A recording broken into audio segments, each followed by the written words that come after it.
Hello students, good morning to all of you. I am Karamveer Yadav sir, physics faculty. Dear student, in our previous lecture we revised unit second current electricity.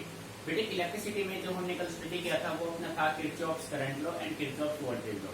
बेटे Kirchhoff's voltage law के application के base पे ही आज हम अपना next topic solve करेंगे जिसका नाम है व्हीटस्टोन ब्रिज प्रिंसिपल। ठीक है, तो बेटे आप रिवाइज कर रहे हैं यूनिट सेकंड को जिसका नाम है इलेक्ट्रिसिटी, करंट इलेक्ट्रिसिटी। ठीक है बेटे, करंट इलेक्ट्रिसिटी। प्यारे बच्चों ध्यान दीजिए, अब हम नेक्स्ट टॉपिक सोल्व करेंगे व्हीटस्टोन ब्रिज प्रिंसिपल को with the help of KVL. ठीक है, तो बेटे राइटिंग तो करना नहीं, बस पूरा फोकस बोर्ड पर ही आपको चीजों को समझना है। ठीक है, तो देखिए भाई अपना टॉपिक होगा व्हीटस्टोन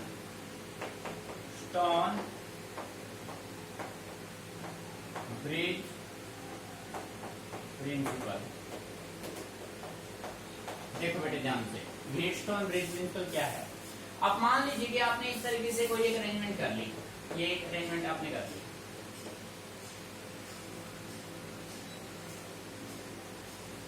ठीक है, इस तरीके से आपने ये एक अरेंजमेंट कर ली।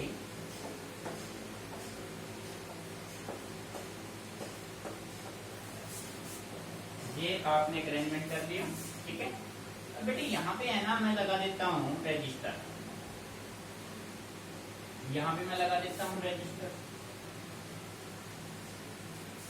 यहां भी मैं लगा देता हूं रजिस्टर,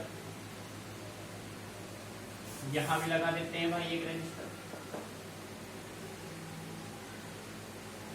बेटी टोटल कितने रजिस्टर लगा दिए आपने? 4 रजिस्टर लगा लिए। ठीक है, और यहाँ पे आपने लगा दिया गैल्वेनोमीटर, यहाँ पे आपने लगा दिया एक की,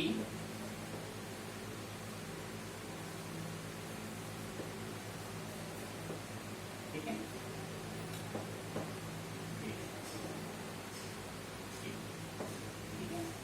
अब देखो बेटे, इसको ये है अपने पास बैटरी, ये है बैटरी। ठीक है, और इस पॉइंट को मैंने नाम दिया ए, इसको मैंने नाम दिया बी, इसको मैंने नाम दिया सी, इसको मैंने नाम दिया डी। ठीक है, यहाँ पे अपने पास 4 रजिस्टर है पी क्यू आर एस। ठीक है बेटे, डायग्राम समझ में आ रहा है? क्लियर? ये देखो, ये जो की है ना, ये अपना ओपन है। की अपना क्या है? ओपन। जब की ओपन होगा गैल्वेनोमीटर किसी टाइप का कोई रिफ्लेक्शन नहीं देगा। बात समझ आ रही है? अब देखो बेटे, यहाँ से अब आपने की को कर दिया क्लोज, इस की को भी आपने क्या कर दिया? क्लोज कर दिया। यहाँ से क्या फ्लो करेगा? करंट, और यहाँ से क्या लीव करेगा? करंट लीव करेगा। ठीक है, अब बेटे ध्यान से सुना, व्हीटस्टोन ब्रिज प्रिंसिपल ये कहता है if 4 registers P, Q, R and S are as shown in the figure, then if galvanometer shows no reflection, then P by Q is equal to R by S। ठीक है, ये हमें prove करना है। बेटे व्हीटस्टोन ब्रिज प्रिंसिपल ये कहता है कि आपके पास 4 रजिस्टर का अरेंजमेंट यदि इस तरीके से हो और ये गैल्वेनोमीटर को रिफ्लेक्शन ना दे, तब आप कह सकते हैं कि P by Q is equal to R by S। इसको ही हमें प्रूव करना है। ठीक है बेटे, बात समझ आ रही है? अब हम इसको प्रूव करेंगे with the help of KVL. बेटे कंप्लीट अच्छे समझना है, टॉपिक इंपॉर्टेंट है। ये देखो बेटे, देखो यहाँ से कितना करंट जा रहा है? I करंट जा रहा है। सीरीज में करंट सेम होता है, पैरेलल में करंट डिवाइड होता है। तो बेटे मैंने मान लिया कि यहाँ पे कितना करंट गया? I1, और यहाँ पे कितना करंट गया? I2। मान लिया भाई मैंने अपनी तरफ से, मैंने मान लिया कि यहाँ पे कितना करंट गया? I1, इधर कितना करंट गया? I2। ठीक है, या मैं ऐसा भी कर सकता था, यहाँ पे मैंने, बेटे ध्यान से समझना है, यहाँ मैंने मान लिया कि कितना करंट गया? I1, नेट करंट था I में से कितना जा चुका? I1, तो इस नोड में कितना जाएगा? I minus I1। प्यारे बच्चों समझना है, रटना नहीं है चीजों को। देखो बेटे, इस नोड में कितना करंट जा रहा है? I1। अब मैंने मान लिया कि गैल्वेनोमीटर में कितना करंट गया? Ig। कितना गया? Ig। इस पॉइंट तक कितना करंट आया? I1। पूरा फोकस बोर्ड पर है, ध्यान हट गया तो बात नहीं बनेगी। यहां तक करंट आया I1 और इसमें से कितना जा चुका? Ig। तो डियर स्टूडेंट इस नोड में कितना जाएगा? I1 minus Ig। बात समझ में आ रही है? अब बेटे देखो, इस आर्म में जो आर्म BD है उसमें कितना करंट आ रहा है? Ig। यहां से कितना करंट आ रहा है I माइनस I1, तो बेटे इस नोड में कितना करंट जाएगा I माइनस I1 प्लस का क्या जाएगा I। मीनिंग आ रहा है समझ में? भाई ये भी करंट इधर आ रहा है, ये भी इधर आ रहा है, दोनों का सम इस साइड जाएगा, यानी कि इस नोड में फिर फाइनल कितना करंट आएगा I। बेटे ये तो हो गया अपना सर्किट आएगा, अच्छे समझ में आ रहा है। अब आप देखो क्लोज लूप आप उठा लो A B D A, एक तो ये हो गया, दूसरा उठा लो B C D B। तो बेटे मैंने आपसे केवीएल में कहा था आप करंट के डायरेक्शन में चलो, हमेशा करंट के डायरेक्शन में चलिए, ठीक है। बैटरी का जो भी सिंबल आया आप वही रख दो, और total change in potential around any close circuit किसके बराबर रखेंगे 0 के बराबर, ठीक है। तो देखिए using KVL in close loop, बेटे सबसे पहले कौन सा उठा लूं मैं, देखो यहां से A B D A, A B D A, और स्टार्ट कहां से कर दूं मैं A से, ठीक है। आपको हमेशा करंट के डायरेक्शन में ही चलना है, तो बेटे A से स्टार्ट किया तो करंट अपने पास कितना है I1, रेजिस्टेंस कितना है E, ठीक है। अब आप यहां से यहां गए, फिर आप इधर आ रहे हैं, करंट है IG, रेजिस्टेंस कितना है G, तो प्लस में IG G। बेटे आप आ चुके हैं D पॉइंट पे, अब देखो हम जा रहे हैं D से पॉइंट A की तरफ और करंट आ रहा है पॉइंट A से D की तरफ, तो प्यारे बच्चों साइन क्या जाएगा नेगेटिव, माइनस का साइन, ध्यान देना इस बात पे। आप जा रहे हैं A की तरफ पर करंट आ रहा है D की तरफ, तो साइन क्या जाएगा माइनस, माइनस करंट अपने पास कितना है I माइनस I1, तो बेटे रेजिस्टेंस कितना है R, और इन सभी का सम क्या होगा 0। मीनिंग आया यहाँ तक अच्छे से क्लियर है? इसको मैंने नाम दे दिया इक्वेशन फर्स्ट, ठीक है। बेटे सिमिलर वे में आप केवीएल अप्लाई कीजिए close loop B C D B में, using KVL in close loop B C D B, और बेटे स्टार्ट कहां से कर देते हैं बी से। देखो भाई ध्यान से, भाई हमें तो करंट के डायरेक्शन में ही चलना है, ठीक है। तो बी से स्टार्ट कीजिए, बेटे करंट कितना है I1 माइनस IG, रेजिस्टेंस कितना है उसका Q, ठीक है। बेटे आप आ चुके हैं C पॉइंट पे, अब देखो ये करंट जा रहा है C की तरफ, करंट जा रहा है C की तरफ और आप आ रहे हैं B की तरफ, तो बेटे साइंस अपोजिट हो गए, दोनों के साइंस अपोजिट होंगे, तो साइन क्या लगा दोगे माइनस का I minus I1 plus IG, resistance कितना है बेटे S। अब आप आ चुके हो D पॉइंट पे, D पॉइंट पे आ गए, अब D से आप जाना चाह रहे हैं B पॉइंट पे, और बेटे करंट आ रहा है B पॉइंट से D पॉइंट, तो दोनों के साइंस फिर क्या हो गए अपोजिट, तो साइन क्या लगा दो नेगेटिव, माइनस IG G, और सब किसके बराबर 0। This is your second equation. बेटे अच्छे से समझ लो भाई, रटना नहीं है, कंप्लीटली मैथमेटिकल है, अंडरस्टैंडिंग कंसेप्ट है, ठीक है। अब देखो प्यारे बच्चों, मैं कंडीशन मेंटेन कर लेता हूँ, व्हीटस्टोन ब्रिज प्रिंसिपल में मैं मान लेता हूँ कि ये गैल्वेनोमीटर कोई रिफ्लेक्शन ना दे। जब गैल्वेनोमीटर कोई रिफ्लेक्शन नहीं देगा, इसका मतलब ये होगा कि IG की वैल्यू क्या हो जाएगी 0, ठीक है। तो बेटे इस पॉइंट पे ध्यान दीजिए, इफ गैल्वेनोमीटर, बेटे आपने कंडीशन बनाई है इफ, यदि ऐसा हो जाए, if galvanometer shows no deflection then बेटे IG की वैल्यू क्या हो जाएगी 0। अगर ये गैल्वेनोमीटर किसी तरीके का कोई डिफ्लेक्शन नहीं शो करेगा, तो हम ये समझेंगे कि गैल्वेनोमीटर की वैल्यू, गैल्वेनोमीटर में करंट की वैल्यू क्या है 0, मींस IG की वैल्यू क्या हो जाएगी 0। जब बेटे IG की वैल्यू 0 होगी, तो अपने इक्वेशन फर्स्ट और सेकंड दोनों ही चेंज हो जाएंगे। Now equation first and second can be written as, आप ऐसे लिख सकते हो, फर्स्ट में जाओ बेटे, सबसे पहले फर्स्ट में IG की वैल्यू 0 रखो, I1 P प्लस इसकी वैल्यू क्या हो जाएगी 0, complete 0, minus I minus I1 into R, बेटे किसके बराबर 0। तो मैं ये कह सकता हूँ I1P, बेटे माइनस इस साइड जा क्या हो जाएगा प्लस का I माइनस I1 इंटू में R, इक्वेशन कौन सा हो गया थर्ड। बेटे मीनिंग समझ में आ गया। आपने क्या किया, आपने देखा जब गैल्वेनोमीटर कोई रिफ्लेक्शन नहीं देगा तो Ig की वैल्यू हो जाएगी 0।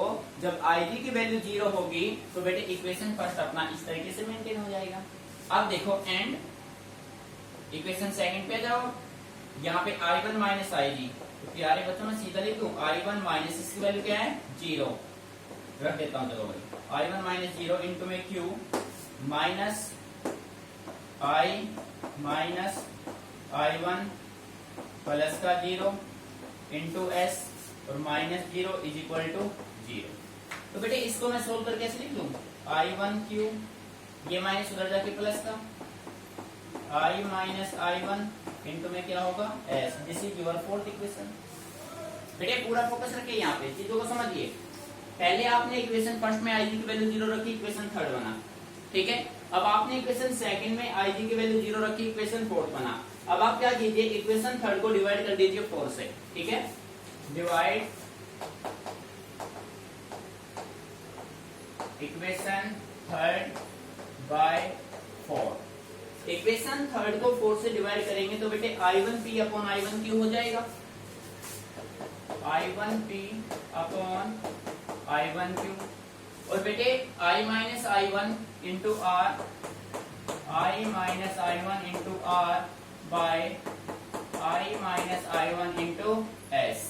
सो डियर स्टूडेंट, I1 से I1 cancel out, I minus I1 से cancel out, P by Q is equal to R by S। और बेटे यही हमें प्रूव करना था, हेंस प्रूव। तो बेटे देखो केवीएल बिल्कुल सिंपल कंसेप्ट है, यदि केवीएल काफी इंपॉर्टेंट हेल्पफुल लो है आपके लिए, ठीक है। तो बेटे सिंपल वे में आप किसी भी न्यूमेरिकल को केवीएल की हेल्प से इजीली सोल्व कर पाएंगे और किसी भी डेरिवेशन को। काफी इंपॉर्टेंट डेरिवेशन है व्हीटस्टोन ब्रिज प्रिंसिपल, अच्छे से इसको समझ लीजिए एक बार, कॉपी करना नहीं है, समझना है। कोई भी पॉइंट समझ में नहीं आता है तो आप मेरे से डिस्कस कीजिए, समझना है रटना नहीं है, ठीक है बेटे। Note it down carefully, mind पे अच्छे समझ लो, नोट नहीं करना, ठीक है।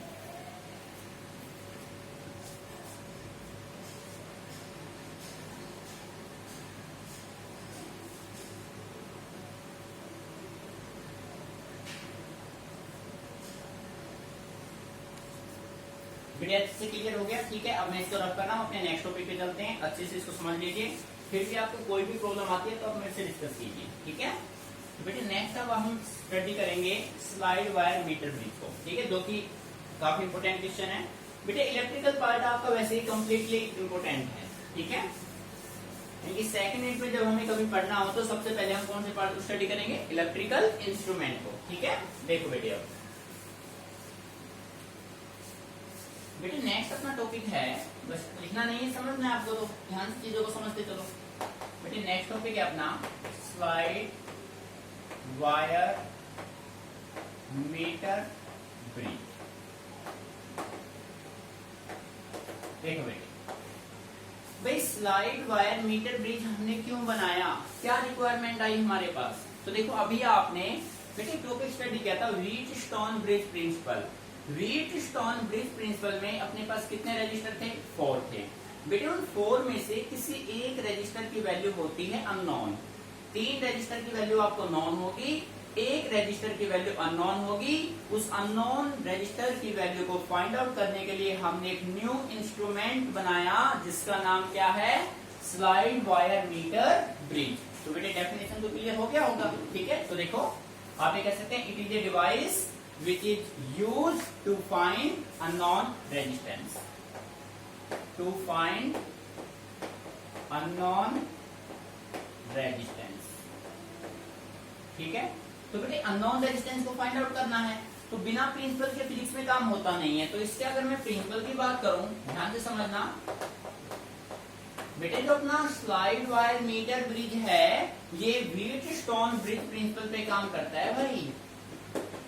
आपको शॉर्टकट नहीं लिखना, आपको कंप्लीट लिखना है। व्हीटस्टोन ब्रिज प्रिंसिपल पे काम करेगा भाई, बात समझ आ रही है। तो बेटे अब आते हैं मेन पॉइंट पे। मेन पॉइंट है इसका कंस्ट्रक्शन। एग्जाम में कई बार कंप्लीट ना पूछ के इसके कंस्ट्रक्शन को 1 मार्क्स में पूछ लिया जाता है सीबीएसई के द्वारा, ठीक है। तो बेटे अच्छे समझना, काफी इंपोर्टेंट टॉपिक है। देखो यहाँ पे हम बात करें कंस्ट्रक्शन किसकी, ध्यान दीजिए कंस्ट्रक्शन। बेटे देखो इसके नाम से क्वेश्चन बनता है, आपको सुनना है ध्यान से। टॉपिक का नाम है स्लाइड वायर मीटर ब्रिज। तो क्वेश्चन ये बनेगा, the metre bridge is so called metre bridge, यानी कि इस इंस्ट्रूमेंट को हमने मीटर ब्रिज ही नाम क्यों दिया, कोई और नाम क्यों नहीं दिया। तो बेटे आपका आंसर होगा because the length of the wire use in this instrument is of 1 metre. इस इंस्ट्रूमेंट में जो रेजिस्टेंस वायर आप यूज करेंगे उसका लेंथ बेटे कितना होगा, 1 मीटर। इसी वजह से इसका नाम क्या रखा गया, मीटर ब्रिज। आ रहा है समझ में, ठीक है।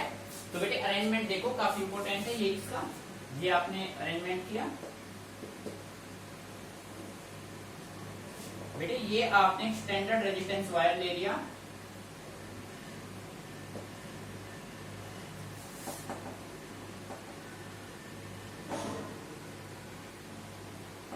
ठीक है, जिसको मैं नाम दे देता हूं एपी। एपी मेरे पास एक स्टैंडर्ड रेजिस्टेंस वायर है जो बना हुआ है एलॉय का, एलॉय जैसे कि कॉन्स्टेंटाइन, यूरेका और मैंगनीज, ठीक है बेटे। कंसेप्ट इस पे बनेगा, अभी बात करेंगे हम इनके बारे में, ध्यान से समझना बेटे। यहां मैंने लगा दिया एक मीटर स्केल, ये लगा दिया एक मीटर स्केल, ये देखो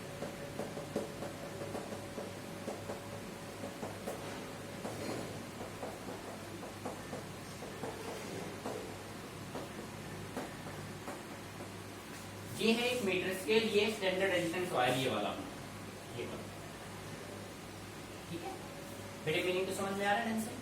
अब यहाँ पे मैंने लगा दिए थिक कॉपर के स्ट्रिप, ये देखो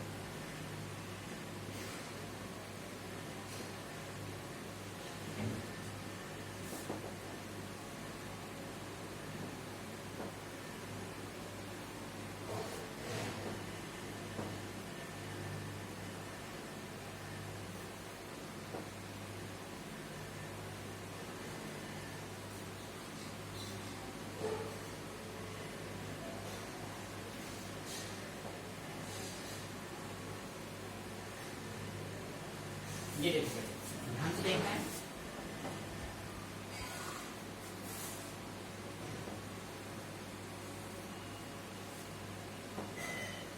ये देखो बनाना कैसे है आपको,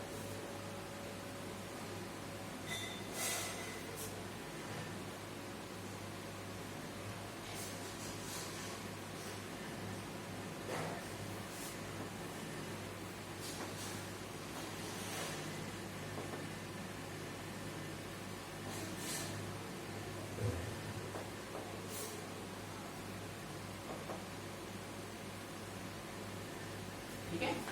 प्रोसेस समझ में आ रहा है कैसे बनाना है। अब देखो बेटे ध्यान से,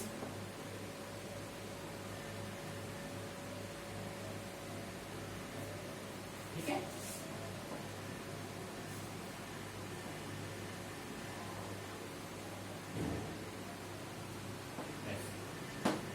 बेटे कुछ आया समझ में, इंस्ट्रूमेंट कैसे आप बनाओगे, ठीक है। कंस्ट्रक्शन से जो होना चाहिए भाई, ये देखो बेटे, बेटे ये जो मैं बोर्ड पे ड्रॉ कर रहा हूँ ना, आप ये मान लो आप प्रैक्टिकल कर रहे हैं, लेबोरेटरी में खड़े हैं, आप लेबोरेटरी में एक्सपेरिमेंट कर रहे हैं, सेम एज सेम प्रोसेस यही होगा, ठीक है। ये देखो आपको ऐसे इंस्ट्रूमेंट नजर आएगा जैसा आपको बोर्ड पे हम दिखा रहे हैं, ठीक है।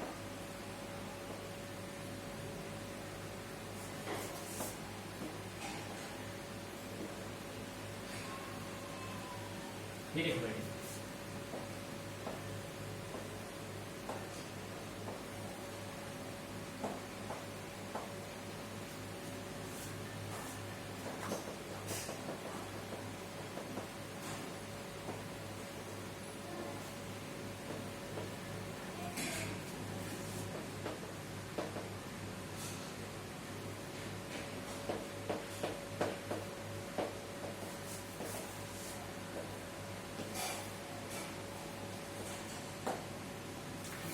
डियर स्टूडेंट, ये जो कंप्लीट अरेंजमेंट है बेटे, ये लकड़ी की एक वुडन ब्लॉक पे है, ठीक है।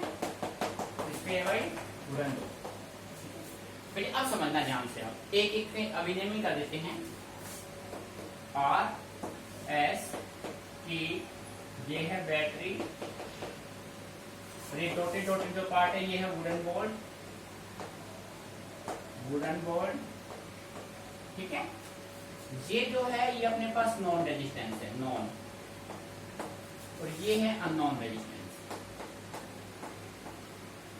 Unknown resistance.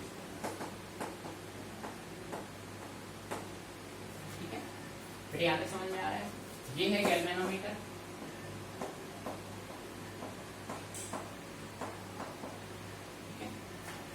बेटे ये अपने पास है, ये है मीटर स्केल,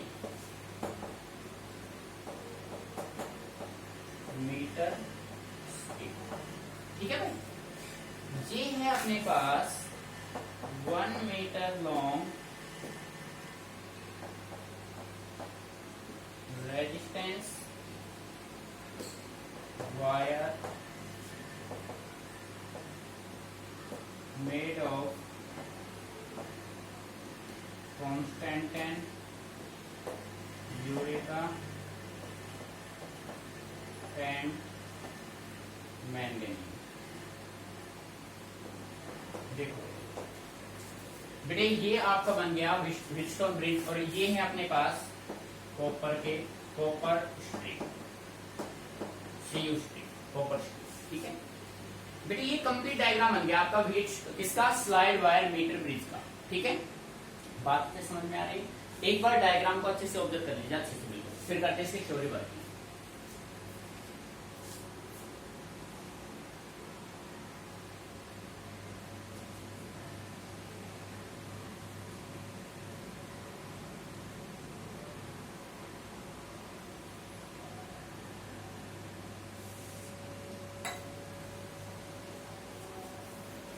बेटे आप देखो, ये हो गया एपी, अपने पास हो गया standard resistance wire 1 metre long made up of alloy like constantan, eureka और मैंगनीज। बेटे यहीं पे मैं साथ के साथ क्वेश्चन क्लियर कर देता हूँ, क्योंकि अब आप रिवीजन कर रहे हैं तो चीजों को समझना बहुत जरूरी है आपके लिए।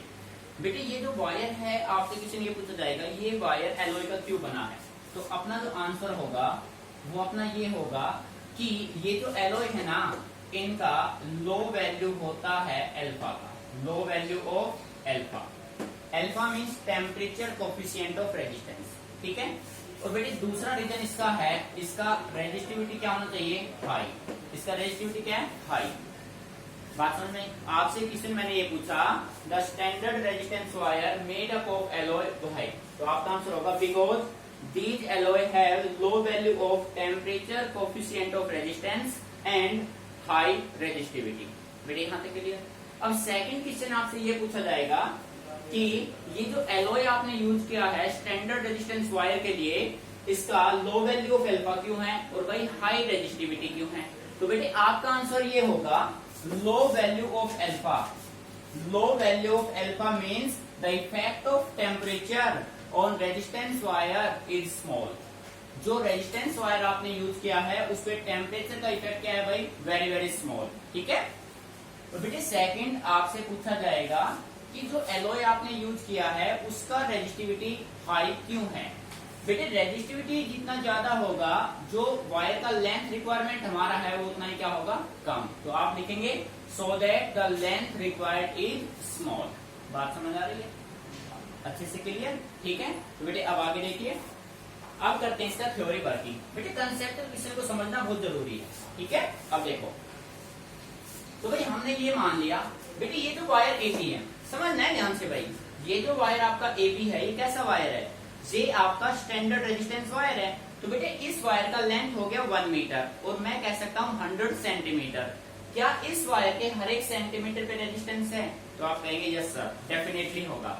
इस वायर के हर एक सेंटीमीटर पे कुछ ना कुछ रेजिस्टेंस है। तो बेटे मैं उस रेजिस्टेंस को कुछ नाम दे देता हूँ, और वो मैंने क्या दे दिया, आर, रेजिस्टेंस पर सेंटीमीटर ऑफ वायर एबी, ठीक है। बेटे जो वायर एबी है ना, इसके हर एक सेंटीमीटर पे कितना रेजिस्टेंस है, स्मॉल आर, मान लिया।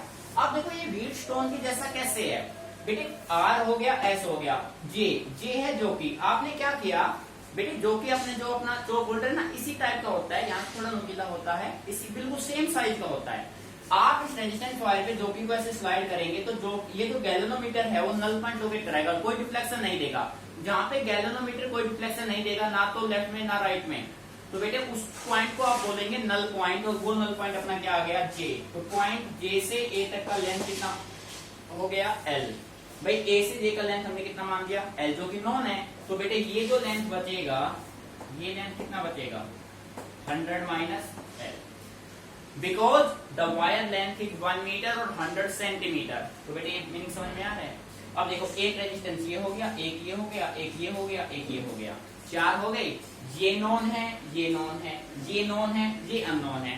3 रेजिस्टेंस की वैल्यू आपको क्लियर है, फोर्थ वन की आपको फाइंड आउट करनी है। ठीक है, तो अब देखो तो मैंने यहां पे लिखा रेजिस्टेंस ऑफ पोर्शन ए के। बेटे ए से जे का जो रेजिस्टेंस होगा उसको मैं क्या नाम दे देता हूं, उसको मैंने नाम दे दिया टी, और रेजिस्टेंस पर सेंटीमीटर कितना है आर, और जे पॉइंट तक का लेंथ कितना है एल। सो बेटे क्या हो जाएगा आर एल हो जाएगा।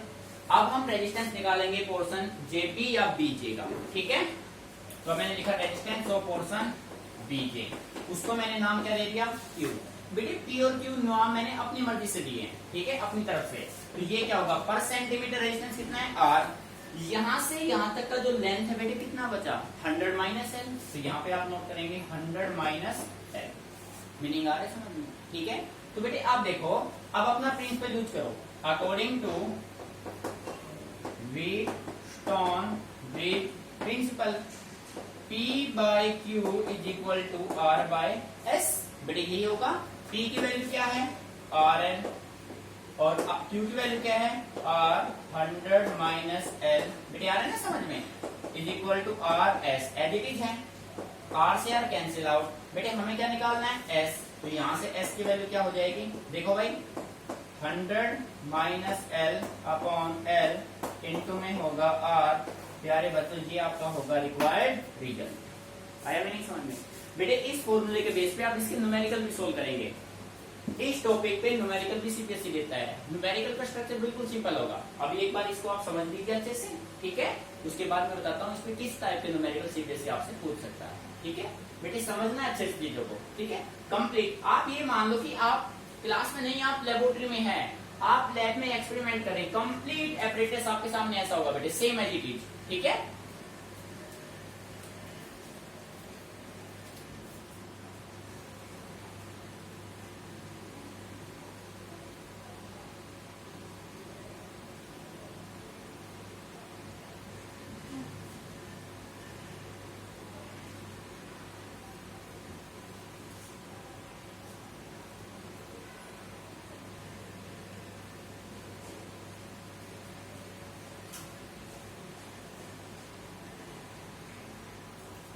बेटे देखो अच्छे से क्लियर हो गया भाई। बेटे रिजल्ट आपको माइंड में रखना है, जिसके बेस पर आप न्यूमेरिकल भी सोल्व कर सकते हैं।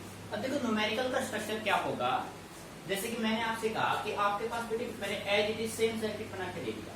ठीक है, फर्स्ट केस में मैंने आपको ऐसे कहा। अब सेकंड केस में मैंने मॉडिफिकेशन ये किया कि मैंने इस रेजिस्टेंस R के साथ एक सेकंड रेजिस्टेंस और लगा दिया, और उसकी वैल्यू मैंने दे दी आपसे 30 ओम 20 ओम कुछ भी दे दी। अब आपको इसको सोल्व करना है। R की वैल्यू दे रखी है, ये सारे वैल्यू मैंने आपको दे रखे हैं। ठीक है, ये कंप्लीट वैल्यू मैंने आपको दे रखे हैं। अब मैंने S के साथ एक रेजिस्टेंस और लगा दिया जिसकी वैल्यू है 30 ओम, पैरेलल में लगा दिया भाई। तो अब आपको सोल्व कैसे करना है, तो बेटे इस टाइप के न्यूमेरिकल को आप कैसे सोल्व करोगे। सबसे पहले आप इस पोर्शन को भूल जाओ, फर्स्ट केस में नहीं था ना, 30 को भूल जाओ, आप यहाँ तक इसको सोल्व कर दो इस वे में। यहाँ से S की वैल्यू निकल जाएगी। S की वैल्यू निकालने के बाद अब उस S को इसके साथ पैरेलल में कनेक्ट कर दो, सेकंड केस बनेगा, दोनों को इक्वेट कर दो, आपके आंसर आ जाएंगे। ठीक बात है, क्लियर? तो बेटे ऐसे आप इनको सोल्व करेंगे। क्लियर? अब देखो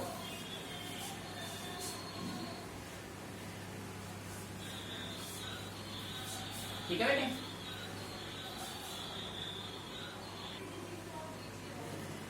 बेटे देखो अब आपके इलेक्ट्रिकल इंस्ट्रूमेंट कंप्लीट हो चुके हैं, इनको अच्छे से आपको स्टडी करना है। देखो बेटे आपने EMF TPD relation, EMF TPD में इंटरनल रेजिस्टेंस स्टडी कर लिया। ठीक है, उसके बाद अपना KCL, KVL, Wheatstone bridge, slide bar metre bridge, potentiometer application सब आपने कंप्लीट कर लिया। सबसे इंपॉर्टेंट पार्ट आपका है बेटे पार्ट ए में से जो आपको स्टडी करना है, मैं यहाँ पे नोट कर देता हूँ, जो आप इजीली कर पाएंगे। एक टॉपिक है आपका ड्रिफ्ट स्पीड या ड्रिफ्ट वेलोसिटी, एक ही बात है, स्पीड और वेलोसिटी। ठीक है, उसके बाद relation between VD and I, drift speed and electric current, इन दोनों का रिलेशन जो कि होता है ना बेटा, आपने पढ़ा था I equal to N A V D, important relation है, याद रखना है। ठीक है, और बेटे एक है यहाँ से ओम्स में, बस ओम्स लॉ, सबसे इंपॉर्टेंट पार्ट ये है। उसके बाद तो छोटे छोटे डेफिनेशन होते हैं, जैसे रेजिस्टेंस का डेफिनेशन, रेजिस्टिविटी का definition, factor on which resistance depends on, ठीक है, रेजिस्टिविटी के फैक्टर, यानी कि ये सारे थ्योरेटिकल कंसेप्ट जो आपको अच्छे से कर लेने हैं। बेटे यहाँ से ये टॉपिक अच्छे समझ लेना, relation between VD and I, Ohm's law. तो मैं आपको एक बार रिव्यू करवा देता हूँ। बेटे ड्रिफ्ट स्पीड का मतलब ये होता है, मान लीजिए कि आपके पास ये कोई कंडक्टर है, ठीक है। बेटे नेक्स्ट लेक्चर में अब हम सोल्व करना चाहेंगे, या तो हम ऑप्टिकल इंस्ट्रूमेंट लेके चलेंगे या फिर हम इलेक्ट्रोस्टैटिक, ठीक है। अब देखो बेटे यहाँ से देखो, ये कोई कंडक्टर है, इस कंडक्टर को आपने कनेक्ट कर दिया बैटरी से, और बैटरी का ये है पॉजिटिव एंड, ये है नेगेटिव, ये पोटेंशियल भी अप्लाई किया।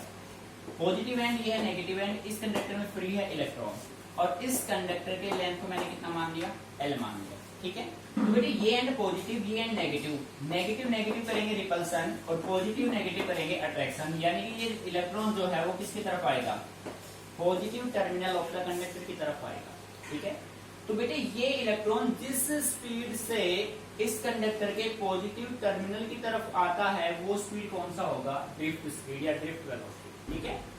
तो डेफिनेशन सिंपल है, it is the average velocity with which the free electron must drift towards positive potential of the conductor. अब देखो भाई, कोई बच्चा ये पूछे सर ये जो इलेक्ट्रॉन है ये पॉजिटिव की तरफ क्यों आया, नेगेटिव की तरफ क्यों नहीं गया, तो बेटे उसका रीजन ये है, देखिए ये इलेक्ट्रॉन, इस कंडक्टर में इलेक्ट्रॉन है कंप्लीट में, ये बैटरी का नेगेटिव टर्मिनल हो, ये कंडक्टर का हो गया नेगेटिव एंड, ये हो गया पॉजिटिव एंड। बेटे इलेक्ट्रॉन का चार्ज होता है नेगेटिव, और नेगेटिव नेगेटिव हमेशा करेंगे रिपल्सन, और नेगेटिव पॉजिटिव आपस में क्या करेंगे, अट्रैक्शन। तो इलेक्ट्रॉन किस साइड जाएगा, पॉजिटिव साइड जाएगा। बात समझ आ रही है, ठीक है। तो इसके बेस पर और इसी कंडक्टर के बेस पर फिर आप ये रिलेशन ड्रॉ कर देंगे, और इस रिलेशन से आप किसको प्रूव कर देंगे, ओम्स लॉ को। फिर इसके बाद आपको स्टडी करना है colour code of carbon register, ठीक है। जैसे टॉपिक था ना, इसके बाद अपना कोड 1 नंबर पे क्वेश्चन पूछ लिया जाएगा यहाँ से, colour code of carbon register, ठीक है।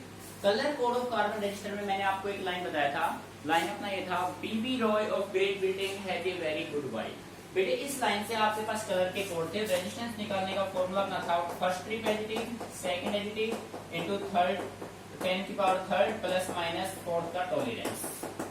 ये बेटे था अपना जनरल फॉर्मूला कलर कोड का निकालने का। अब उस लाइन से आप हर एक स्ट्रिप के कलर के कोड फाइंड आउट कर लेंगे, वैल्यू पुट कर देंगे, आपका रिजल्ट फाइंड आउट हो जाएगा, ठीक है। तो बेटे ये आपको अच्छे से सेकंड यूनिट को स्टडी कर लेना है। फिर भी आपको कोई भी प्रॉब्लम आए तो आप मेरे पास या तो मैसेज कर देना है, कॉल कर देना। सेकंड यूनिट आपको अच्छे से पढ़ लेना है, कोई भी मेरे हिसाब से प्रॉब्लम आ ही नहीं चाहिए। मेन आपके इलेक्ट्रिकल इंस्ट्रूमेंट है जो हमने करा दी, ठीक है बेटा।